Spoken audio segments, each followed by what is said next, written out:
Hello ਦੋਸਤੋ, ਕੀ ਹਾਲ ਚਾਲ ਤੁਹਾਡੇ ਸਾਰਿਆਂ ਦੇ। ਉਮੀਦ ਆ ਤੁਸੀਂ ਸਾਰੇ ਠੀਕ ਠਾਕ ਹੋਵੋਗੇ। ਦੋਸਤੋ, ਅੱਜ ਆਪਣੇ ਕੋਲੇ ਆਈ ਆ ਮਿਸ਼ੂਬਿਸ਼ੀ ਦੀ 2018 ਮਾਡਲ L200 ਤੇ ਇਹਦਾ ਵੈਪਰੇਟ ਲੀਕ ਹੈ ਤੇ ਆਪਾਂ ਇਹਦਾ ਡੈਸ਼ਬੋਰਡ ਰਿਮੂਵ ਕਰਾਂਗੇ। ਦਿਖਾਉਂਦੇ ਆ ਤੁਹਾਨੂੰ ਸਾਰਿਆਂ ਨੂੰ ਕਿੱਦਾਂ ਇਹਦਾ ਡੈਸ਼ਬੋਰਡ ਰਿਮੂਵ ਹੁੰਦਾ ਤੇ ਆਪਾਂ ਇਹਦਾ ਵੈਪਰੇਟਰ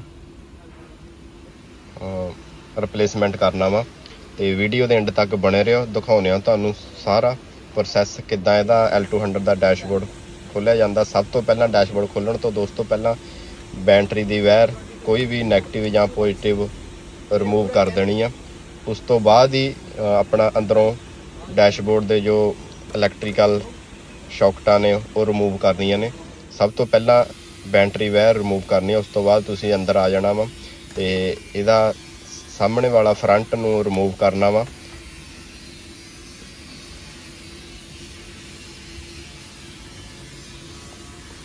ਤੇ ਜਿਹੜੇ ਭਰਾ ਕਦੇ ਵੀ ਗਲਫ ਕੰਟਰੀ ਦੇ ਵਿੱਚ ਹੈਗੇ ਨੇ ਤੇ ਉਹਨਾਂ ਨੇ ਕਦੇ ਵੀ ਡੈਸ਼ਬੋਰਡ ਰਿਮੂਵ ਨਹੀਂ ਕੀਤਾ L200 ਦਾ, ਉਹ ਵੀਡੀਓ ਦੇਖ ਕੇ ਉਹਨਾਂ ਨੂੰ ਆਸਾਨੀ ਨਾਲ ਆਪਣਾ ਕੰਮ ਕਰ ਸਕਦੇ ਨੇ। ਤੁਸੀਂ ਵੀਡੀਓ ਸਕਿਪ ਨਾ ਕਰਿਓ, ਸਾਰੀ ਵੀਡੀਓ ਦੇਖਿਓ ਤਾਂ ਹੀ ਤੁਹਾਨੂੰ ਇਹ L200 ਮਿਸ਼ੂਬਿਸ਼ੀ 2018 ਦਾ ਕਿੱਦਾਂ ਇਵੈਪੋਰੇਟਰ ਰਿਪਲੇਸਮੈਂਟ ਕਰਨਾ ਵਾ, ਤਾਂ ਤੁਸੀਂ ਆਸਾਨੀ ਦੇ ਨਾਲ ਵੀਡੀਓ ਦੇਖ ਕੇ ਆਸਾਨੀ ਦੇ ਨਾਲ ਆਪਣਾ ਕੰਮ ਕਰ ਸਕਦੇ ਹੋ। ਤੇ ਦੋਸਤੋ, ਤੁਸੀਂ ਵੀਡੀਓ ਦੇ ਨਾਲ ਜੁੜੇ ਰਹੋ ਤੇ ਆਪਾਂ ਤੁਹਾਨੂੰ ਦਿਖਾਉਂਦੇ ਹਾਂ ਸਾਰਾ ਇਹਦਾ ਡੈਸ਼ਬੋਰਡ ਰਿਮੂਵ ਕਰਕੇ ਤੇ ਨਵਾਂ ਇਹਦਾ ਵੈਪਰੇਟ ਫਿਕਸ ਕਰਾਂਗੇ। ਧੰਨਵਾਦ।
الشارع عند الطويل اللي كان يروح السماوات من الانسان كرجاله نلتقي للفيني.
ਨਾ।